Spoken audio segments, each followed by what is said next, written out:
ربنا ظلمنا أنفسنا خلقنا فكنا نكون من الخاسرين ربنا آتنا في الدنيا حسنة وفي الآخرة حسنة وقنا عذاب النار وادخلنا الجنة مع الأبرار يا عزيز يا غفار يا رب العالمين. صلى الله على سيدنا محمد وعلى آله وصحبه أجمعين. سبحان ربك رب العزة عما يصفون وسلام على المرسلين والحمد لله رب العالمين. تقبل الله منكم.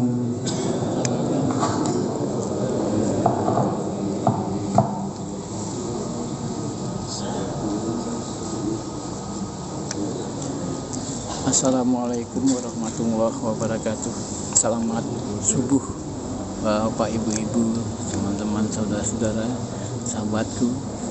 Pagi ini kami akan live menyiarkan dakwah dari Masjid Darul Mutakin, Jalan Paparni, Ahmad, Pontianak. Penceramah pagi ini adalah Bapak Haji Sobirin Ismail, SHI. Marilah kita mulai. Tablik ini sedang persiapan. Assalamualaikum warahmatullahi wabarakatuh.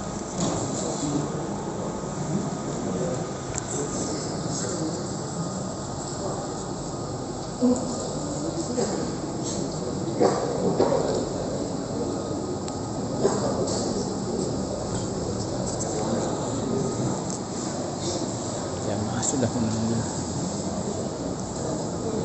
Jamaah Darul Mutakin tiap hari.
Bismillahirrahmanirrahim. Assalamualaikum warahmatullahi wabarakatuh. Nawaitu ta'alluma wa ta'lim wal ifadata wal istifadah wa tadabbura wa tadhkir wal naf'a wal intifa' wal hatha 'ala tamassuki bi kitabillah wa sunnati rasulillah wal dilalata 'ala al huda wal du'a 'ala al khair. Allahumma shalli 'ala sayyidina Muhammad al-fatih lima ughliq والخاتم لما سبق ناصر الحق بالحق الهادي إلى صراطك المستقيم وعلى آله وصحبه حق قدره ومقداره العظيم. سبحانك لا علم لنا إلا ما علمتنا إنك أنت العليم الحكيم. رب اشرح لي صدري ويسر لي أمري واحلل عقدة من لساني يفقهوا قولي. وصلى الله على سيدنا محمد وعلى آله وصحبه وسلم. والحمد لله رب العالمين. Alhamdulillahi Rabbil Alamin. Wabihi nasta'inu ala umuri dunia wad din. Wassalatu wassalamu ala ashrafil anbiya wal mursalin Sayyidina Muhammadin wa ala alihi wa sahbihi ajma'in. Qala al-musannif rahimahullah wa nafa'ana wa bi'ulumihi fid darain ila an qala faslun fi bayani maratibus syubhat. Pasal yang menjelaskan tentang bagaimana hibayani maratibus syubhat, urutan perkara-perkara yang dihukumi syubhat. Qala Rasulullah sallallahu alaihi wasallam, al-halal bayyin wal haram bayyin wa bainahuma umurun mutasyabihat la ya'lamuha katsirun minan nas faman ittaqa asy-syubhat faqad istabra'a li'irdihi wa dinihi wa man waqa'a fi asy-syubhat waqa'a fil haram karra'i yar'a hawla al-hima yushika an yaqa'a fihi. Hadis ini adalah hadis yang menjelaskan tentang perkara status halal maupun haram dan perkara status yang tidak jelas keharamannya yang disebut dengan syubhat. Hadis ini hadis yang diriwayatkan oleh sahabat Nabi yang bernama Nu'man bin Bishir, yang mana hadis ini menjelaskan kepada kita bahwasanya ada perkara yang tidak diketahui oleh mayoritas, yang tidak diketahui oleh mayoritas umat muslim, yaitu perkara yang belum diketahui tentang keharamannya. Akan tetapi banyak orang memahami hadis ini bahwasanya perkara yang tidak jelas halal dan haramnya itu disebut dengan syubhat. Bukan itu yang dimaksud. Yang dimaksud syubhat itu adalah perkara yang tidak diketahui keharamannya. Bukan tidak diketahui kehalalan atau keharamannya disebut syubhat, tetapi perkara yang tidak diketahui keharamannya. Terus ya? Karena yang membahayakan itu bukan perkara yang tidak diketahui kehalalannya, tetapi perkara yang tidak diketahui keharamannya. Apakah ini benar-benar haram, atau ini keharamannya masih dipertanyakan? Kalau benar-benar haram, itu mudah untuk ditinggalkan karena keharamannya sudah jelas. Tapi kalau status keharamannya masih diperselisihkan atau dipertanyakan, ini yang harus dihindari. Kenapa? Karena Nabi mengibaratkan seperti orang yang ternak kambing, kemudian membiarkan kambingnya itu berada di perbatasan tanah yang dilarang, berada di perbatasan rumput atau tanah yang dilarang. Maka khawatir kambing itu masuk ke tanah milik orang lain, sehingga apa yang dimakan oleh kambing tersebut statusnya menjadi haram. Itu yang dimaksud dengan syubhat. Makanya Nabi SAW memberikan gambaran bahwasanya batasan itu sudah ada. Baik. Karena Nabi SAW al-halalu bayyin, yang halal itu jelas, wal haramu bayyin, dan yang haram juga sudah jelas. Wa bainahuma umurun mutasyabihat. Di antara kedua perkara itu ada sebuah perkara-perkara. Ingat, Nabi memakai kalimat umurun, bukan amrun. Umurun artinya ada beberapa perkara-perkara, berarti menunjukkan jamak, banyak. Mutasyabihat, yang mana perkara itu belum diketahui hukumnya. La ya'lamuha katsirun minan nas. Di sini Nabi menjelaskan bahwasanya perkara yang meragukan ini tidak diketahui oleh banyak manusia. Nah, sesuatu yang tidak diketahui, maka kewajiban kita untuk mencari tahu. Bukan karena tidak tahu kemudian kita tabrak saja. Karena kita tidak tahu hukumnya, udah tabrak saja. Hukumnya tidak ada yang tahu hukumnya. Bismillah. Dan seperti itu. Ketika kita tidak mengetahui sesuatu, maka bertanya kepada orang yang mengetahui. Fas'alu ahla dzikri in kuntum la ta'lamun. Bertanya kepada orang yang mengetahui, apabila kalian tidak mengetahui. Bertanya kepada orang yang faham apabila kalian tidak faham. Maka di sini menjelaskan bahwasanya kita wajib untuk mencari tahu, atau mengetahui hal-hal yang berkaitan dengan ilmu syariat. Dan tentu dengan cara bertanya kepada orang yang mengetahui. Sudah ya? Itu yang dimaksud dengan hadis ini. Ya. Maka Nabi SAW memberikan gambaran bahwasanya umat ini mayoritas tidak mengetahui perkara-perkara tersebut. Karena gambaran daripada Nabi sudah ada, la ya'lamuha katsirun minan nas. Ya, kebanyakan manusia itu tidak mengetahui, ya, tidak memahami, ya, hukum yang berlaku di dalam syariat. Maka kewajibannya adalah untuk mencari tahu. Faman ittaqa syubhat faqad istabra'a li'irdihi wa dinihi. Barang siapa yang bisa menjauhi perkara-perkara syubhat. Lihat, kita ini disuruh menjauhi, bukan mendekati. Ya, disuruh menjauhi, membatasi diri kita, menghindar dari sesuatu atau perkara-perkara yang syubhat. Faqad istabra'a li'irdihi wa dinihi. Kalau kita mampu, maka berarti kita bisa menjaga kehormatan agama yang ada di dalam diri kita. Ini yang disebut dengan wira'i, atau yang populernya disebut dengan wara'.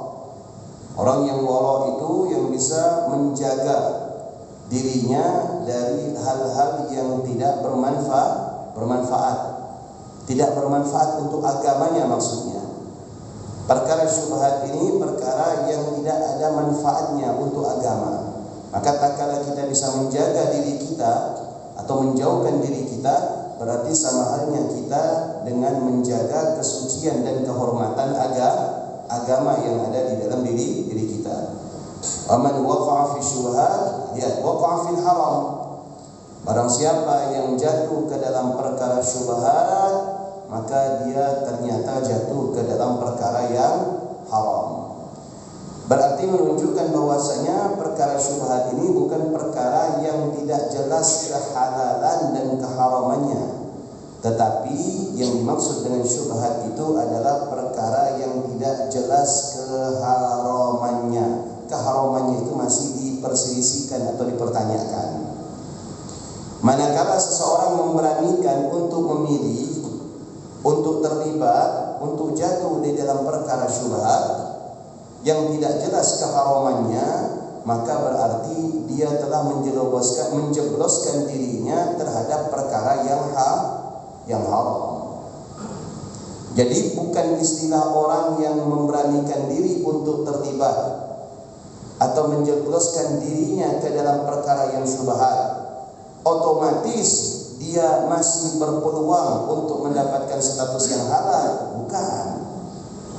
Ya, ketika dia memberanikan dirinya terjerumus dalam perkara yang syubhat, berarti dia telah mengambil resiko yang sangat besar. Apa resikonya? Resikonya adalah dia telah menjerumuskan dirinya ke dalam yang haram. Karena perkara syubhat ini adalah perkara yang keharamannya masih diperselisihkan. Ya, keharamannya itu masih belum jelas. Karra'i yar'a haula al-hima yushiku an yaqa'a fi. Karena Nabi mengibaratkan seperti apa? Seperti orang yang sedang mengembala kambing. Ya, mengembala kambing ini tempat umum. Boleh kita untuk membawa binatang ternak, silakan. Cuman di situ dibatas, dipagar. Tulisannya apa? Ini tanaman milik pribadi. Ya, hewan ternak dilarang melintas. Tidak tahu kambing kita ada satu menuju ke sana. Ya, kita biarkan. Ya, kita biarkan kambing kita. Berarti menunjukkan bahwasanya secara tidak langsung kita mencoba untuk membinasakan hewan ternak kita. Sebenarnya kambing tidak masalah karena kambing tidak tahu baca. Betul tak? Kambing tidak tahu hukum, mana rumput halal, mana rumput haram. Ya kan? Mana tanaman milik juragan, ya, mana tanaman yang bukan milik juragannya. Tapi yang masalah ini yang memiliki menutup pandangannya dari sesuatu yang bukan haknya, sehingga sangat mudah sekali memaklumi, ya, atas nama binatang. Maklum apa? Binatang tak tahu baca. Memang binatang tak tahu baca, tapi awak yang punya binatang ini tahu baca. Betul tak? Ya. Nah, seperti itu. Ini kan pernah terjadi di zaman Nabi Allah Daud alaihi salatu wassalam. Lalu Nabi Allah Daud kan dikatakan di dalam Al-Quran, ya, inna ja'alnaka fil ardi khalifatan fahkum bainan nasi bil haqq wa la tattabi'ul hawa fayudillaka an sabilillah innal ladhina yudilluna an sabilillah ulaika lahum 'adzabun syadid. Inna ja'alnaka fil ardi khalifatan, sesungguhnya kami telah mengangkat dan menjadikan engkau sebagai seorang pemimpin. Nabi Allah Daud itu adalah seorang qadhi. Qadhi itu artinya orang yang memiliki wewenang hukum tertinggi. Sehingga ada dua orang yang berselisih. Siapa? Pemilik kambing dengan pemilik tanah. Ya. Maka mengadukan apa yang mereka alami kepada Nabi Allah Daud. Yang punya tanaman ini ngadu kepada Nabi Allah Daud. Ya, wahai raja, panggil raja dulu, karena belum Nabi Daud pada saat itu belum diangkat menjadi rasul. Diangkat menjadi seorang raja terlebih dahulu, baru kemudian diangkat menjadi rasul. Itu Nabi Allah Daud. Ada apa kata Nabi Allah Daud? Ini saya mau lapor, tetangga saya ini punya kambingnya ini ya menyantap tanaman saya, sehingga saya punya tanaman itu rusak. Maka kemudian dipanggil oleh Nabi Allah Daud, Ketika dipanggil ditanya, apa betul? Kata Nabi Allah Daud, iya betul. Tapi mau gimana lagi, kambing. Ya, apa yang dilakukan oleh Nabi Allah Daud? Dihukum, tidak dibiarkan. Oh, zaman sekarang kan tidak bisa gitu. Yang nak dihukum siapa? Kambingnya. Lah kambingnya tidak ngerti hukum. Yang nak dihukum pemilik kambing. Pemilik kambing tidak merasa bersalah. Betul? Ya. Tapi Nabi Allah Daud ya, bagaimana? Kata Nabi Allah Daud, baik kalau begitu, kata Nabi Allah Daud, ente punya kambing serahkan kepada yang pemilik taman. Loh kenapa? Ya, karena tamannya rusak sebab kambing ente, dan kerusakan taman itu tidak bisa ente ganti, maka gantinya adalah kambing ente berikan kepada dia. Itu Nabi Allah Daud. Tapi Nabi Allah Sulaiman berbeda lagi. Nabi Allah Sulaiman ini kan keturunan Nabi Allah Daud. Ya, kalau Nabi Allah Sulaiman lain lagi beri hukum. Bagaimana Nabi Allah Sulaiman memberikan hukum? Jadi begini, kata Nabi Allah Sulaiman, yang punya tanaman ya merawat kambing milik tetangganya. Yang punya kambing merawat tanaman sehingga tanaman itu kembali bagus.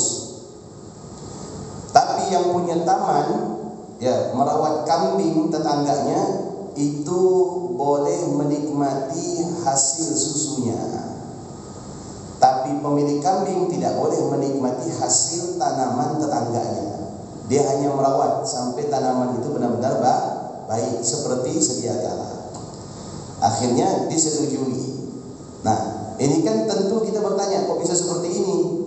Apa jawabannya? Nabi Allah Sulaiman, ya, karena pemilik tanaman itu berhak untuk menuntut ganti rugi. Sekarang pemilik kambing tidak bisa untuk memenuhi ganti rugi, makanya diberikan susu sebagai bentuk ganti rugi.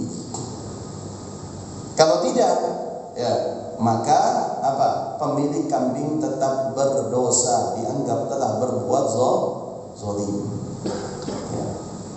Bukan dengan tangannya dia berbuat zalim, tapi kezaliman itu disebabkan peliharaannya. Ya, memelihara ayamnya main ke rumah tetangga, buang hajat di teras rumah tetangga. Betul? Iya, zalim. Ya, makanya kalau kita tidak mampu merawat, ya maka kita jangan memelihara. Harus paham ya? Nah itu. Baik. Apa makna syubhat? Makna syubhat, asy-syubhat jam'u syubhatun. Wasyubha bi dhammi shin al-mu'jamah wa sukun at-tahtiyah al-muwahhidah a'ni al-iltibas. Syubhat itu ya jamak, syubhat itu jamak. Berarti perkara yang tidak jelas keharumannya ini sangat banyak, bukan sedikit. Jamak daripada syubha. Syubha ini artinya menyerupai. Ya, menyerupai. Maka dikatakan di sini bahwasanya ya wasukun al-iltibas. Al-iltibas ini artinya apa? Al-iltibas ini artinya menyerupai. Seakan-akan dia itu adalah sesuatu yang asli. Karena saya kasih contoh. Ya. Apakah setiap yang berseragam coklat itu adalah polisi? Tidak. Ya. Karena zaman sekarang antara seragam polisi dengan seragam security itu hampir sama. Ya. Siapa yang menyerupai polisi? Security. Syubhat itu seperti itu. Bukan saya katakan security itu syubhat ya.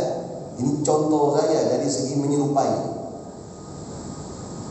Makna syubhat itu seperti itu, menyerupai tapi dia bukan yang sebenarnya.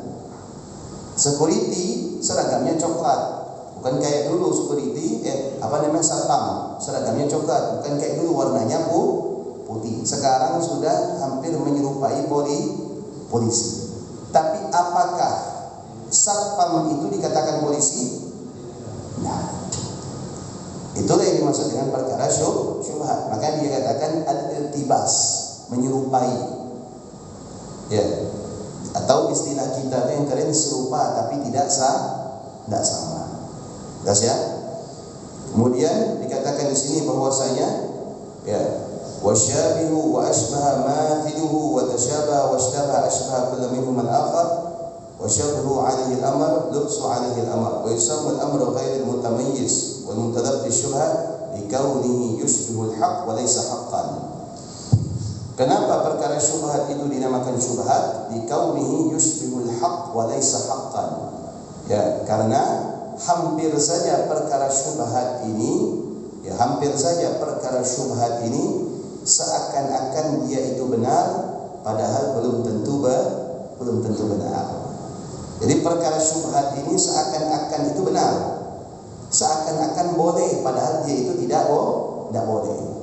Kalau larangan dari Allah haram itu sudah jelas, seperti khamar itu sudah jelas keharumannya, seperti daging babi, daging anjing, ya itu semua sudah jelas keharumannya. Tapi ada sesuatu yang tidak jelas, seakan-akan dia ini sesuatu yang diperbolehkan, padahal dia adalah sesuatu yang dilarang. Itu ini maksud dengan syubhat.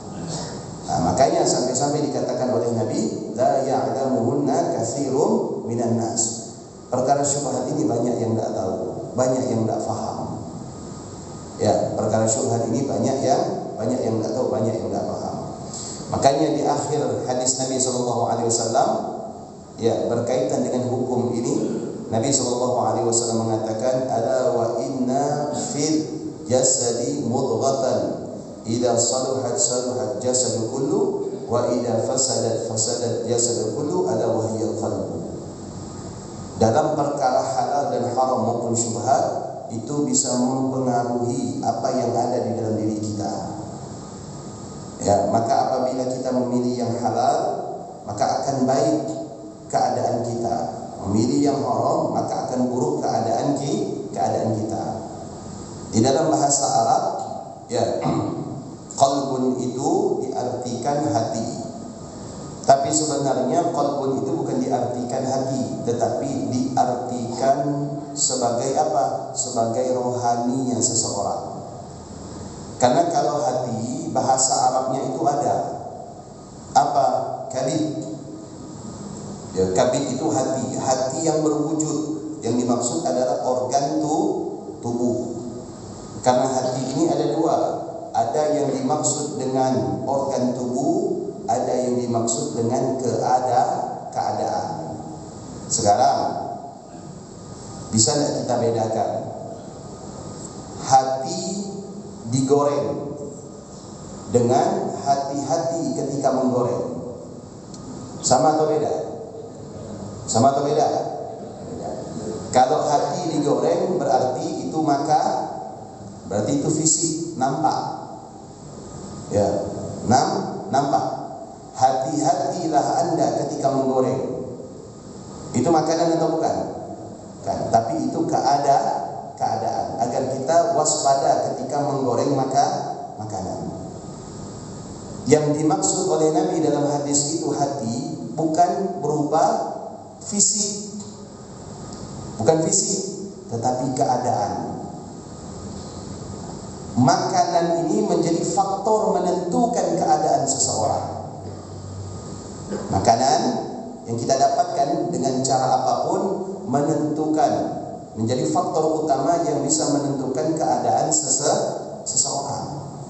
Bukan menjadi faktor utama yang menentukan hati. Hati yang dimaksud organ bukan, tetapi yang dimaksud adalah keadaan.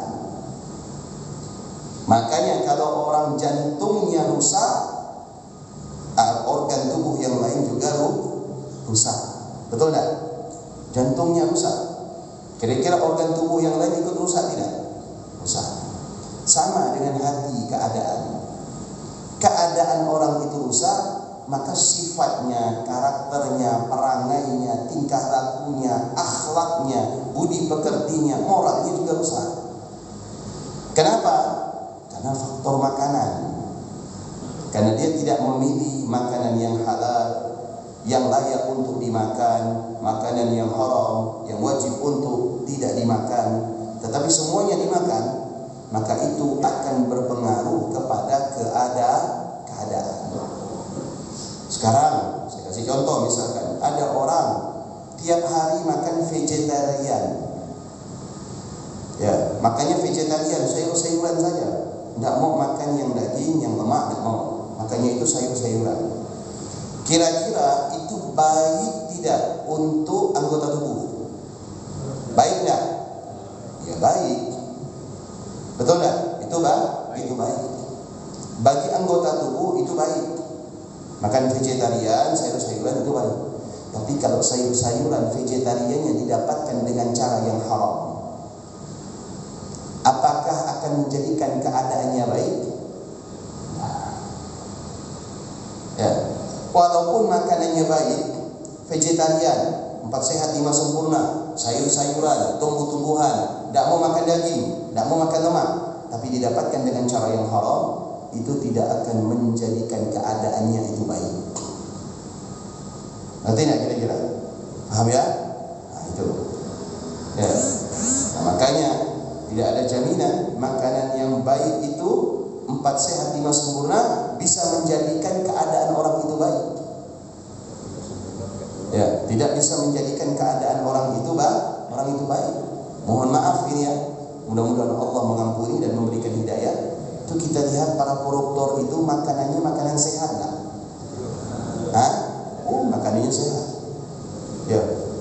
Itu mereka jarang sekali makan pakai tangan, makannya pakai sendok dengan garpu. Itu padahal sendok dengan garpunya itu bersih.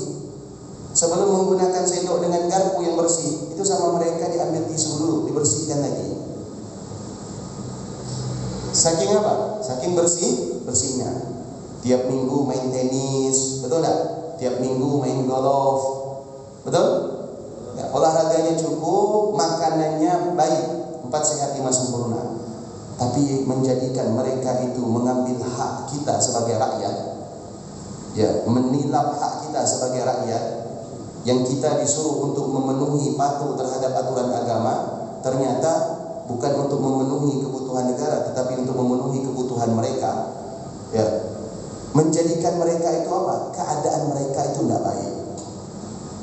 Tubuh mereka baik, sehat, mereka rajin olahraga, asupan makanannya bergizi, segala macam kebutuhannya ditanggung oleh negara, betul tak?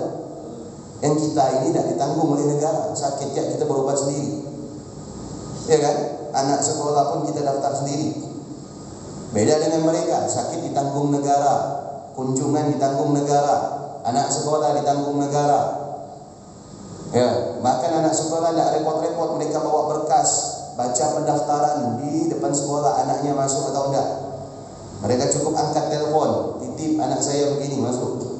Tapi lihat keadaan mereka itu baik enggak? Baik enggak keadaan mereka? Sebab apa? Sebab mereka tidak menjaga makanan. Nah, makanan itu mempengaruhi keadaan kita. Sebagaimana kita yakini makanan itu mempengaruhi anggota tubuh kita. Oh, kalau makan kacang 1 toples bisa apa, Pak? Bisa apa, Pak? Asam urat. Ngasih makan kacang, udah tahu asam urat, bos. Betul enggak? Ya. Makan mie tiaw, minta banyakkan lemaknya, bisa apa? Kolesterol. Tiap hari makannya tetelan terus, makan daging terus, bisa darah tinggi. Tahu kita itu membahayakan tubuh kita, tapi terkadang kita belum tahu makanan yang bisa membahayakan keadaan kita. Ada sesuatu yang membahayakan anggota tubuh kita, wajib kita hindari, karena tubuh ini amanah dari Allah. Makanya kita harus berolahraga. Kalau sakit kita harus berobat. Kita harus merawat diri, karena ini amanah dari Allah. Tapi kita punya kewajiban juga untuk menjaga keadaan diri kita. Menjaga keadaan diri dari apa? Dari sesuatu yang haram dan dari perkara yang syubhat. Bukan hanya kita memenuhi hak diri kita ini dengan memasukkan asupan-asupan yang bergizi, dengan berolahraga pada waktunya, istirahat pada waktunya, tetapi kita tidak pernah memperhatikan dari mana datangnya makanan yang masuk ke dalam anggota tubuh kita. Nah, jelas tidak? Paham? Nah, makanya makanan itu berpengaruh bagi keadaan seseorang. Sebagaimana memberikan pengaruh terhadap anggota tubuh seseorang. Kalau matanya mau sehat, harus banyak makan wortel. Betul tidak? Kalau tulangnya mau kuat, maka perbanyak memakan daging. Ya, kalau darahnya stabil, tidak rendah, harus banyak makan ini sayur-sayuran dan sebagainya. Begitu juga dengan yang namanya keadaan rohani. Kalau rohani kita mau bagus, maka ya makanlah makanan yang halal. Tapi ingat, jangan berlebihan. Karena bagaimanapun itu akan mempengaruhi keadaan kita. Makanya dikatakan di dalam kitab tasawuf, Al-Imam Abdul Wahab Asy-Sya'rani mengatakan apa? War'ul ulama bitarki kasratil akli asyahwat. Wara'nya para ulama itu meninggalkan banyaknya makanan-makanan yang halal. Ya, ingat, meninggalkan banyaknya makanan-makanan yang halal. Bukan makanan yang haram sudah jelas wajib untuk ditinggalkan. Meninggalkan banyaknya makan makanan yang halal. Karena sekalipun halal tapi dikonsumsi dengan jumlah yang banyak, itu bisa mempengaruhi kepada keadaan. Bisa menjadikan hati keras, bisa menjadikan badan ini berat untuk diajak ibadah. Khawatir lalai kepada Allah Subhanahu wa taala. Sesuatu yang halal apabila jumlahnya banyak, khawatir menjadikan kita itu jauh dari Allah Subhanahu wa taala. Wa huwa asy-syubha. Bayan qismul mutawassit. Al-Ghazali mengatakan di sini bahwasanya penjelasan tentang hukum yang di antara perkara yang halal dan yang haram, yaitu di tengah-tengah. Wa huwa asy-syubha, yaitu perkara syubhat. Wa mithalu annal ma. Imam Ghazali memberikan misal, perumpamaan. Annal ma minal matar, air hujan yang turun dari langit.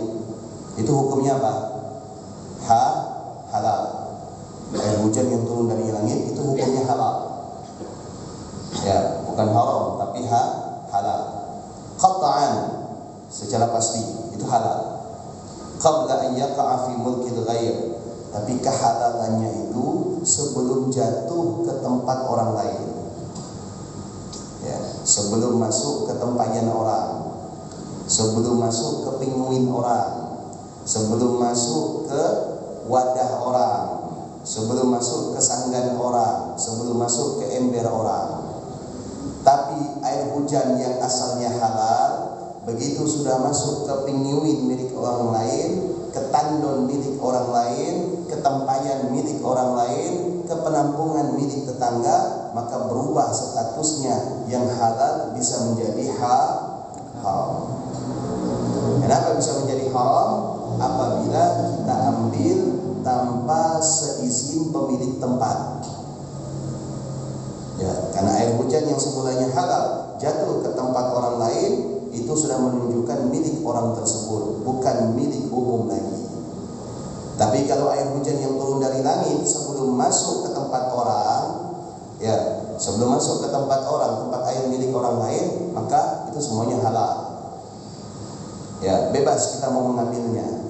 Tetapi begitu sudah masuk ke tempayan milik orang lain, ke tandon milik orang lain, maka statusnya berubah. Milkul ghair, itu adalah milik orang lain. Jadi jangan sampai berasumsi adalah ambil ya air itu air hujan enggak Pak, bukan dia beli, bukan air PDAM, ya, bukan dia bayar, air hujan, air gratis, milik Allah diambil. Tidak bisa seperti itu. Sudah tidak? Nah, ini hukumnya haram. Tidak boleh diminta kepada pemilik. Ya, karena air itu masuk ke dalam tempat yang tempat itu dimiliki oleh orang lain. Wa misaratus syubha khamsun, dan keadaan atau gambaran perkara syubhat itu ada 5. Ini Imam Ghazali menjelaskan. Ya, kalau kita tahu syubhat itu satu saja, ya kan? Tapi Imam Ghazali ini menjelaskan bagaimana syubhat itu, ya, keadaannya itu ada 5. Artinya apa bahasanya itu? Indikasi syubhat itu ada 5. Ya, terindikasi syubhat itu ada 5. Baik, ma waqa'a asy-syak fi sababihi al-muharram wal muhallal, wa dhalika la yakhlu imma an yakuna muta'alilan aw ghalaba ahadul ihtimalain, fa in ta'adala al-ihtimalan kana al-hukmu lima 'urifa qablahu fa yustashab, wa in ghaliba ahadul ihtimalain kana al-hukmu lil ghalib, wa nubayyinu dhalika bi 4 aqsam. Pertama, kata Imam Ghazali, ma waqa'a asy-syak fi sababil muharrami wal muhallali. Kata Imam Ghazali, perkara yang pertama ini adalah perkara yang meragukan kita. Sesuatu yang meragukan kita, yang sesuatu ini belum jelas keharamannya atau telah ditentukan kehalalannya. Jadi kan belum jelas, ada sesuatu yang belum jelas, belum ditentukan keharamannya, belum juga ditentukan kehalalannya. Wadzalika la yakhlu imma yakuna muta'adilan. Nah, sesuatu tadi, ya, itu bisa menimbulkan 2 keadaan. Dia bisa dikatakan boleh, bisa juga dikatakan haram. Bisa dikatakan halal, bisa juga dikatakan haram. Au ghalaba ahadul ihtimalain, atau satu di antara 2 hal ini ada yang cenderung.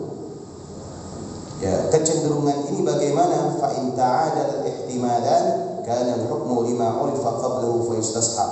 Apabila kedua-duanya ini cenderung ada, ya, misalkan ada manfaatnya tapi sisi lain ada juga mudaratnya. Ya, seperti kemarin, mohon maaf ya, yang sempat lagi dibahas itu tarik ulur masalah apa keraton. Betul kan? Itu kan masih tarik ulur. BNN mengatakan begini, tapi pemerintah mengatakan tidak. Maka dalam hal ini dilihat dari sisi kecenderungan. Ya, dari sisi kecenderungan. Kecenderungannya itu kepada apa? Apakah kecenderungannya ini dia ini masuk sesuatu yang menjadikan orang itu mabuk? Ya, atau kecenderungannya ini dia hanya dipakai sebagai obat atau salah satu daripada bahan untuk medis. Betul tak? Ya kan? Dilihat daripada kecenderungan, dampak daripada barang tersebut. Kalau misalkan dua-duanya ada, unsur memabukkan juga ada, unsur medis juga ada. Ini kita kasih contoh saja ya. Bagaimana?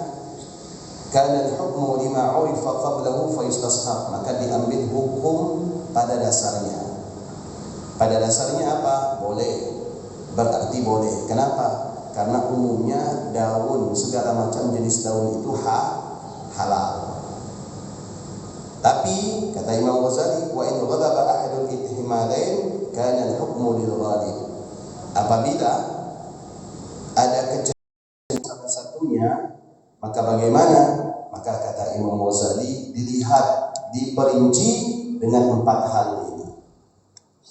Ya, diperinci dengan 4 hal. Pertama kata Imam Ghazali, ayyakun at-tahrim ma'luman. Keharamannya itu sudah umum. Jadi kalau menghukumi sesuatu yang haram, dilihat dulu keharamannya ini umum atau tidak. Kalau keharamannya umum, maka berlaku keharamannya. Tapi kalau keharamannya tidak umum, maka diteliti terlebih dahulu jenis keharamannya ini sebab apa. Jadi tidak mudah langsung kita mengharamkan, tidak. Tetapi jenisnya itu ada. Misalkan keharamannya karena dia memabukkan, berarti ini sudah umum. Oh, keharamannya itu menjadikan orang itu ya fikirannya melayang, tidak menyadarkan diri, tidak sadar. Berarti ini sudah umum. Oh, keharamannya karena membahayakan fisik, jantung. Ya, mengakibatkan jantung itu lemah. Kalau jantung itu lemah, lama-kelamaan dia bisa mati. Itu sesuatu yang membahayakan, sifatnya sudah umum, sudah diketahui. Tapi kalau membahayakannya itu belum diketahui, maka belum bisa diputuskan perkara ini haram atau tidak. Maka ini yang disebut dengan syubhat. Ya, ini yang disebut dengan syubhat. Karena ada kecenderungan kepada apa? Kepada keharaman. Ini kalau dikonsumsi Pak Ustaz, ini kemungkinan orang tidak sadar diri. Tapi umumnya kalau orang mengkonsumsi ini gimana? Sadar nggak? Tapi masih sadar Pak Ustaz, belum bisa kita katakan haram. Tapi kalau sudah umum orang mengkonsumsi ini tidak menyadarkan diri, udah ini berarti haram. Karena sudah jelas unsur keharamannya. Begitulah memutuskan sebuah perkara. Ya, gimana? Saya mau tanya, Imam Ghazali detail enggak? Detail enggak? Nah, ini baru 1, masih ada 5. Ya, termasuk dalam hal kita itu berburu hewan. Nanti dijelaskan oleh Imam Ghazali. Ya kan? Bagaimana Imam Ghazali ini mampu menghadirkan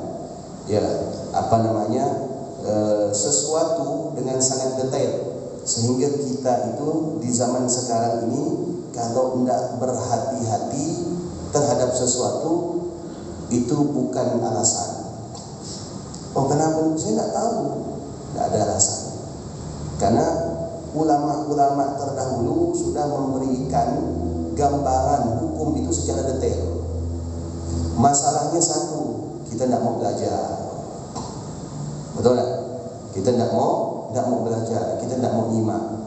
Masa bodoh. Ada hal lain yang lebih penting, tidak mau belajar hal ini, sehingga segala sesuatu ditabrak.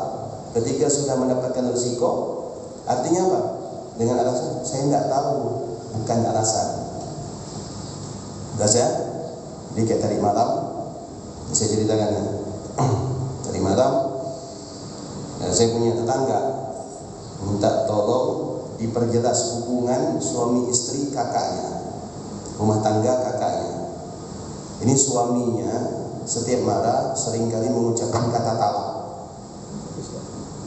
Marah kata talak. Ya, suka mengucapkan kata talak kalau marah. Jadi didudukkan. Ya, didudukkan. Udah tua Pak, umurnya 60. Apa dia mau cari?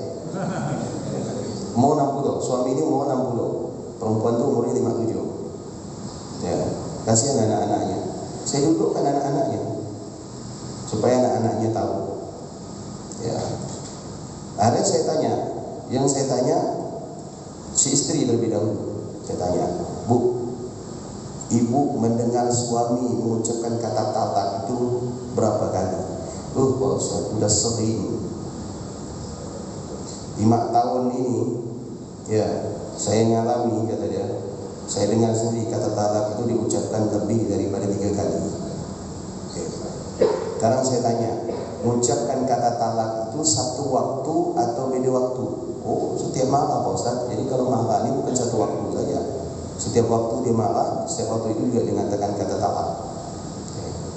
Saya tanya kepada bapak, Pak, saya bilang, bapak mengucapkan kata talak itu apakah dengan kinayah atau soreh, langsung atau sindiran? Tidak Pak Ustaz, saya tidak nyebut talak, cuma saya nyebut cerai ya. Nah, bayangkan awamnya orang, dia menganggap kata talak itu ya soreh, cerai itu kinayah. Kinayah itu sindiran. Saya jelaskan lagi tentang hukum talak. Talak itu Pak ada 2. Ya, ada talak roja'i, ada talak bain. Roja'i itu yang mudah untuk rujuk sebelum masa iddah. Bain itu ada 2, bain suro, ada bain kubro. Bain suro itu bisa rujuk asalkan dengan nikah dan mahar baru.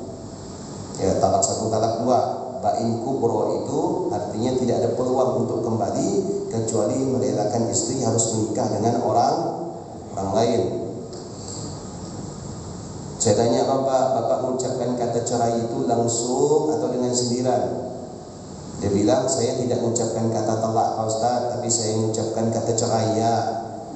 Cerai, bapak tahu cerai apa? Tahu, cerai itu pisahkan, lepas, itu cerai, dia bilang. Tahu bapak kan? Tahu. Berarti itu sudah cerai Pak, saya bilang. Berapa kali bapak ucapkan? Pokoknya saya sering mengucapkan Pak Ustaz, saya marah, kesal benar saya Pak Ustaz. Maksud saya itu ngancam ya Pak, supaya dia berubah. Tidak bisa Pak, saya bilang.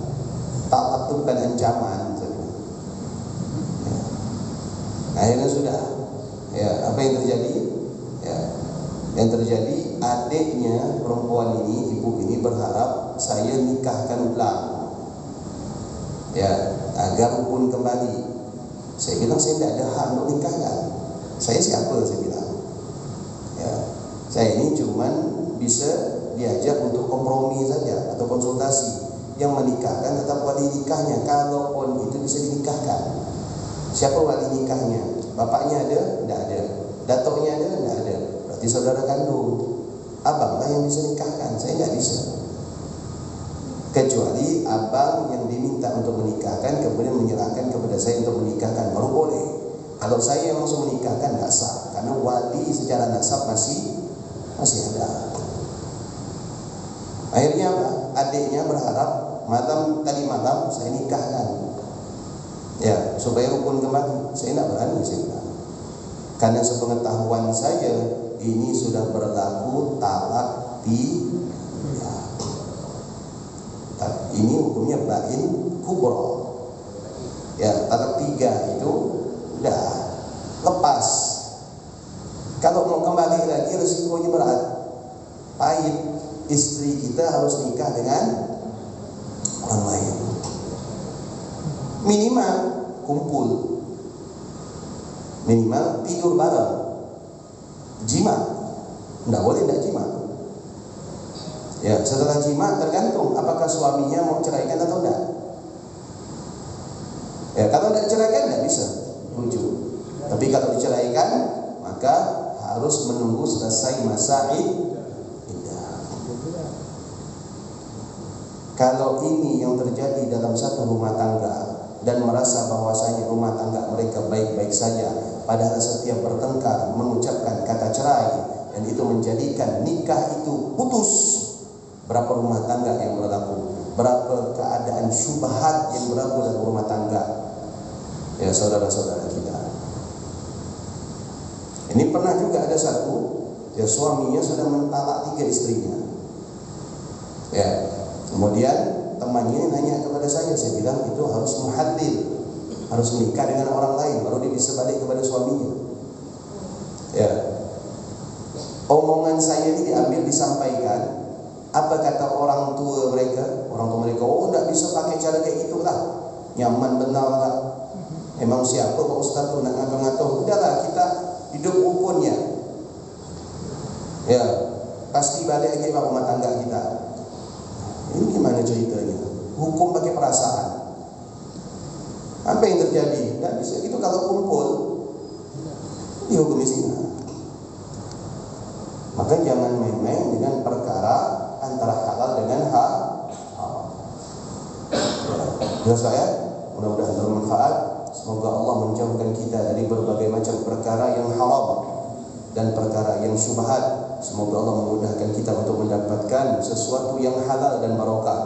Dan semoga Allah memperbaiki keadaan kita yang sudah baik. Dan semoga Allah menjadikan keadaan kita jauh lebih baik. Dan semoga Allah melindungi dari segala macam keburukan, dari segala macam sesuatu yang dapat merusak keadaan kita, baik keadaan kita dalam rumah tangga atau keadaan kita kepada Allah Subhanahu wa taala. Dan semoga Allah menjamin dan menjaga keadaan kita agar senantiasa mendapatkan kebaikan dari sisi Allah Subhanahu wa taala. Amin ya rabbal alamin. Bismillahirrahmanirrahim. Subhanakallahumma wa bihamdika asyhadu an la ilaha illa anta astaghfiruka wa atubu ilaik. Assalamualaikum warahmatullahi wabarakatuh.